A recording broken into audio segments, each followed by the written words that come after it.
মাতা কি, ভাৰত মাতা কি। আৰু এইবাৰ নৱদলে আৰু মই দুইজনে একেলগে লাগিম যাতে টেকেলি ফুটাৰ দলঙৰ সপোন আমাৰ বাস্তৱত ৰূপায়িত হ'ব পাৰে। 1,65,000 থমকি ৰ'ব নোৱাৰো। অসমৰ যুৱক যুৱতীৰ আশা আৰু আকাংক্ষাক আমি বাস্তৱত ৰূপায়িত কৰিব লাগিব। পিতৃ মাতৃৰ মুখলৈ আমি হাঁহি বিৰিঙাব লাগিব। আৰু সেয়েহে আজি এই ঢকুৱাখানাৰ পবিত্ৰ মাটিত থিয় হৈ মই আপোনালোকক আকৌ এবাৰ প্ৰতিশ্ৰুতি দিছো, এইবাৰ আমাৰ চৰকাৰ আহিলে আমি 1 লাখ নহয় 2 লাখ ল'ৰা ছোৱালীক আমি চৰকাৰী চাকৰি দিম। 2 লাখ ল'ৰা ছোৱালীক চৰকাৰী চাকৰি দিম। 1 টকাও ঘোষ নলওঁ। কোনেও তামোল এখন খুৱাব নালাগে। মাত্ৰ আমাৰ অসমৰ পিতৃ মাতৃ যুৱক যুৱতীৰ মুখলৈ হাঁহি আৰু আনন্দ আহিব লাগে। এইবাৰ কংগ্ৰেছে মোক নকয় যে এই 1 লাখ মিছাই কৈছে, কাৰণ আমি প্ৰমাণ কৰিলো যে ৰাইজৰ আশীৰ্বাদ থাকিলে আমি অসম্ভৱকো সম্ভৱ কৰিব পাৰো। আমি অসম্ভৱকো সম্ভৱ কৰিব পাৰো। লোকসভা নিৰ্বাচনৰ আগত আমি লাখপতি বাইদেউৰ ফৰ্ম দিছিলো।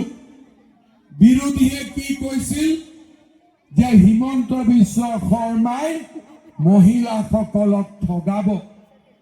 তেওঁলোকে কৈছিল যে 10,000 টকা 40 লাখ মহিলাক 4,000 কোটি টকা দিব। চৰকাৰে ক'ত টকা পাব? চৰকাৰটো ধাৰত পুত গৈ আছে।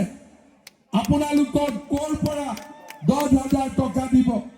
কিন্তু আমি আকৌ এবাৰ প্ৰমাণ কৰিলো যে যদি কাৰোবাৰ ইচ্ছা থাকে আই মাতৃসকলক অন্তৰৰ পৰা ভাল পাই অসম্ভৱো সম্ভৱ হ'ব পাৰে। আৰু আজি আমি সকলো আই মাতৃক 40 লাখ অসমৰ আই মাতৃৰ হাতত আমি 10,000 টকাকৈ তুলি দিম। যেতিয়া মই উদ্যমিতা অভিযানৰ পুঁজি বিতৰণ কৰিবলৈ ঢকুৱাখানালৈ আহিছিলো, আই মাতৃসকলৰ উৎসাহ আৰু উদ্দীপনা দেখি মই নিজে আচৰিত হৈছিলো। আৰু তেওঁলোকৰ তৃপ্তিৰে ভৰা মুখ দেখি মই নিজকে অলপ হ'লেও গৌৰৱ অনুভৱ কৰিছিলো। আজি আই মাতৃসকলক মই আকৌ এবাৰ প্ৰতিশ্ৰুতি দিব খুজিছো, এইবাৰ আমি 10,000 টকা নহয়, এইবাৰ আমি 25,000 টকাকৈ আই মাতৃসকলক দিম। লাগিব নে নালাগে? লাগিব। বিশ্বাস আছে নে নাই মোৰ ওপৰত? বিশ্বাস আছে নে নাই? আছে। 10,000 কোনে কোনে পাইছিলে হাত ডাঙৰ? বঢ়িয়া। 10,000 লগত 9,000 কোনে কোনে পাইছিলে হাত ডাঙৰ? বঢ়িয়া। এতিয়া যেতিয়া কোনোবাই হাত দাঙে, 2-এগৰাকী মহিলা মনে মনে থাকে, তেওঁলোকৰ অৰুণোদয়ৰ নাম অহা নাই, হয়নে? সেইকাৰণে আজি মই আপোনালোকক কৈ থৈ গলো, ঢকুৱাখানা সমষ্টিত মই আৰু 10,000 মহিলাক অৰুণোদয় দিয়াৰ ব্যৱস্থা কৰিম। এতিয়া আৰু কোনেও দুখ নাপাব। 10,000 মহিলা নৱদলে য'তে ইলেকশ্যন কেম্পেইনত যায়, অৰুণোদয় নোপোৱা মহিলাসকলে এখন এপ্লিকেশ্যন দি দিব। ইলেকশ্যনৰ পিছত মই এপ্লিকেশ্যনবিলাক লৈ ল'ম আৰু ঢকুৱাখানা সমষ্টিৰ কাৰণে 10,000 নতুনকৈ অৰুণোদয় দিয়াৰ ব্যৱস্থা কৰিম। ভাল হ'ব নে বেয়া হ'ব? 25,000 পাব, অৰুণোদয়ো পাব। আৰু যাৰ ঘৰত ৰেচন কাৰ্ডখন অলপ ডাঙৰ হৈ আছে, ৰেচন কাৰ্ডখন 2 টুকুৰ কৰি দিম যাতে আৰু অৰুণোদয় পাব। ভাল হ'ব, পাক্কা ভাল হ'ব। ইয়াৰ পিছত আমি ইলেকশ্যনৰ সময়ত ৰাইজক কৈছিলোঁ যে মহিলাসকলক মাইক্ৰ' ফাইনেন্স লোনৰ পৰা ৰেহাই দিম, ল'ৰা ছোৱালীক আমি পঢ়া শুনাৰ ক্ষেত্ৰত সহায় কৰিম। আজি নিযুত মইনা, নিযুত বাবু আঁচনিয়ে আমাৰ পিতৃ মাতৃক বহুত সকাহ দিছে, কিন্তু এতিয়া মোৰ ওচৰত ল'ৰা ছোৱালী আহে যে মামা BEdৰ ফিজ বেছি, কোনোবাই কয় আমি দিল্লীত যাব খুজিছিলোঁ টকাৰ কাৰণে যাব নোৱাৰিলোঁ, কোনোবাই কয় আমি ইঞ্জিনিয়াৰিং মেডিকেল পঢ়িব খোজো কিন্তু টিউচন ল'ব নোৱাৰাৰ বাবে আমি চিট নাপালোঁ। আজি মই আপোনালোকৰ কথা দি গৈছোঁ যে এতিয়াৰে পৰা ল'ৰা ছোৱালী পঢ়ুৱাৰ দায়িত্ব দেউতাক মাকে ল'ব নালাগে, মামাই ল'ৰা ছোৱালীক পঢ়ুৱাব। তেওঁলোকৰ পুৰা খৰচ, সম্পূৰ্ণ খৰচ, পেনৰ পৰা কাগজলৈ, হোষ্টেলৰ খৰচৰ পৰা কলেজৰ ফিজলৈ সম্পূৰ্ণ দায়িত্ব আমি ল'ম, ৰাজ্য চৰকাৰে ল'ব। আপোনালোকে চিন্তা কৰিব নালাগে। শ্ৰদ্ধাৰ আই মাতৃসকল, আমি আপোনালোকক বিনামূলীয়াকৈ চাউল দিছিলোঁ, কম দামত দালি, নিমখ আৰু চেনি দিছিলোঁ। এইবাৰ আমি দালি, চেনি, নিমখৰ লগত মিঠাতেলো যোগ কৰি দিম যাতে আপোনালোকৰ পাকঘৰত আৰু কোনো কষ্ট নহয়। শ্ৰদ্ধাৰ আই মাতৃসকল, আগতে কোনো চৰকাৰে যেনেকে কৈছে তেনেকৈ কৰাৰ উদাহৰণ নাছিলে। আজি আমাৰ চৰকাৰখনে এটাকৈ নতুন আঁচনি কৰিলে আৰু ৰাজ্যখনক উন্নয়নৰ পথলৈ লৈ গ'ল। ঢকুৱাখানাত আমাৰ আহোম চুতীয়া এই লোকসকলে মাটিৰ পট্টা পোৱা নাছিল। আজি আমাৰ চৰকাৰৰ প্ৰচেষ্টাত ঢকুৱাখানাত হাজাৰ ৰাইজে আজি মাটিৰ পট্টা পাবলৈ সক্ষম হৈছে। মিছন বসুন্ধৰাৰ জৰিয়তে আমি অসমত 15 লাখ পৰিয়ালৰ হাতত আমি মাটিৰ পট্টা তুলি দিছোঁ। আজি আমি ৰাইজক ক'ব খুজিছোঁ, মাটিৰ পট্টা হ'ল, এইবাৰ আমাৰ লক্ষ্য হ'ব যিসকলে প্ৰধানমন্ত্ৰীৰ আৱাস যোজনাৰ ঘৰ পোৱা নাই তেওঁলোককো যাতে আমি প্ৰধানমন্ত্ৰী আৱাস যোজনাৰ ঘৰ দিব পাৰোঁ। শ্ৰদ্ধাৰ ৰাইজ, চৰকাৰী চাকৰিৰ পৰা, উদ্যমিতাৰ পৰা আত্মসংস্থাপনলৈকে আমাৰ চৰকাৰে অসমৰ ৰাইজৰ স্বাৰ্থত নিৰন্তৰভাৱে কাম কৰি আহিছে।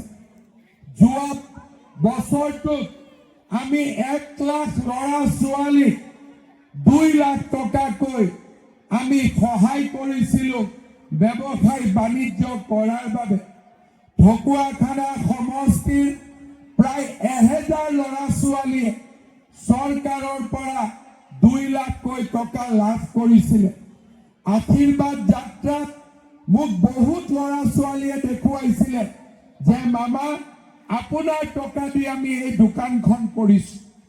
মোৰ মন আনন্দত ভৰি পৰিছিলে।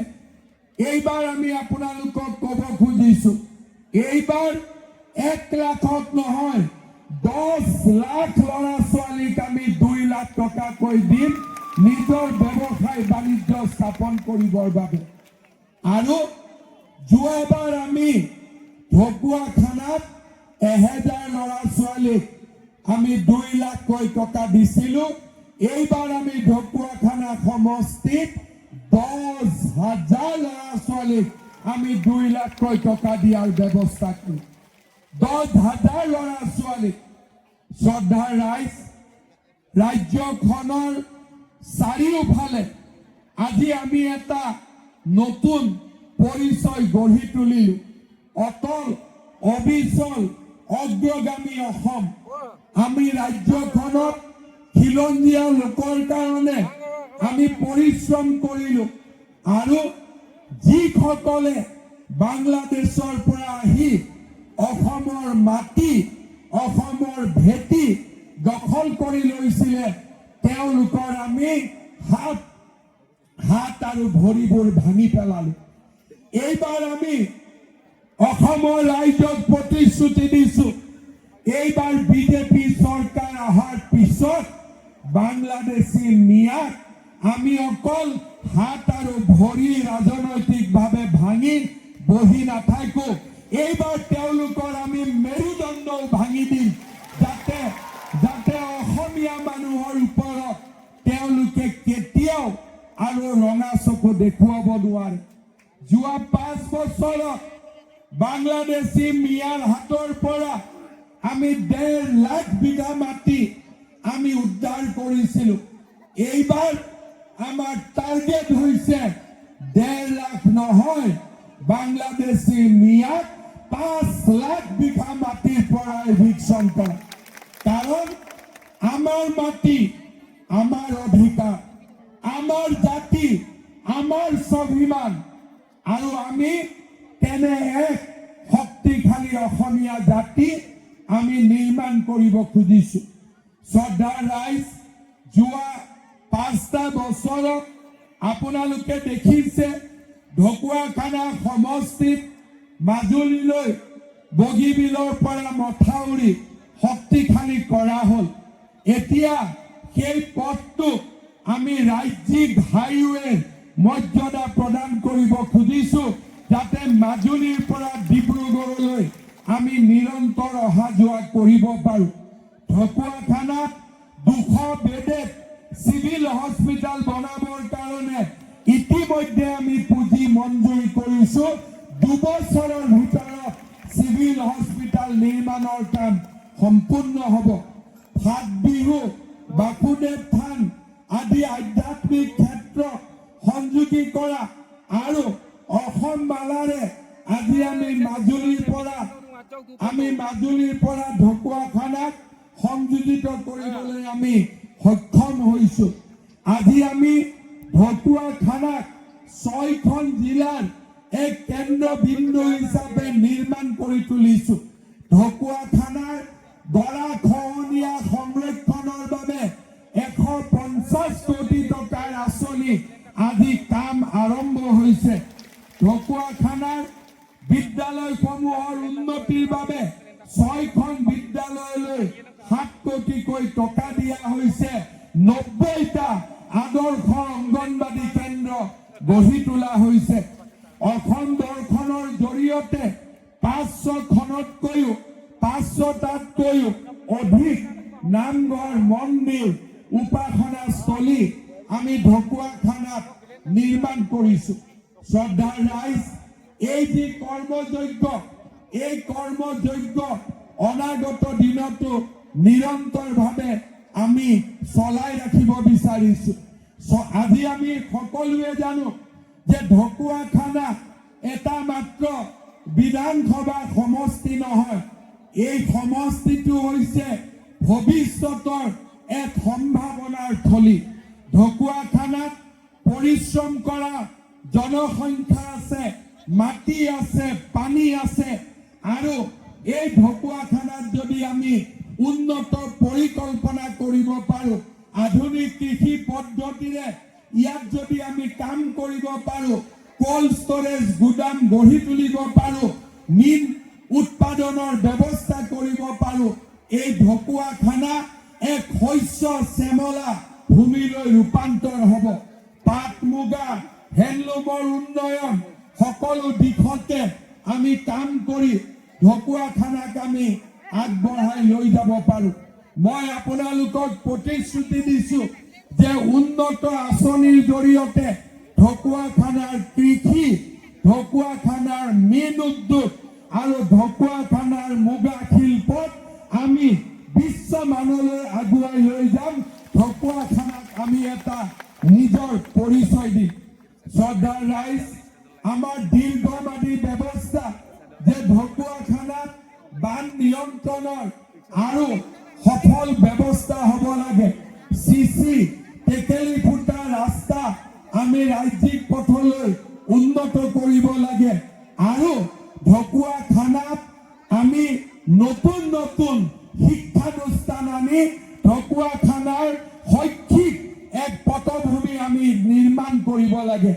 মই আপোনালোকক প্ৰতিশ্ৰুতি দিছো অনাগত 5 বছৰত ৰাস্তাৰ পৰা মথাউৰিলৈকে, কৃষিৰ পৰা মীন উদ্যোগলৈকে, স্বাস্থ্যৰ পৰা শিক্ষালৈকে ঢকুৱাখানাক আমি এক আদৰ্শ সমষ্টিলৈ ৰূপান্তৰ কৰিম। ঢকুৱাখানাক আমি এক আদৰ্শ সমষ্টিলৈ ৰূপান্তৰ কৰিম।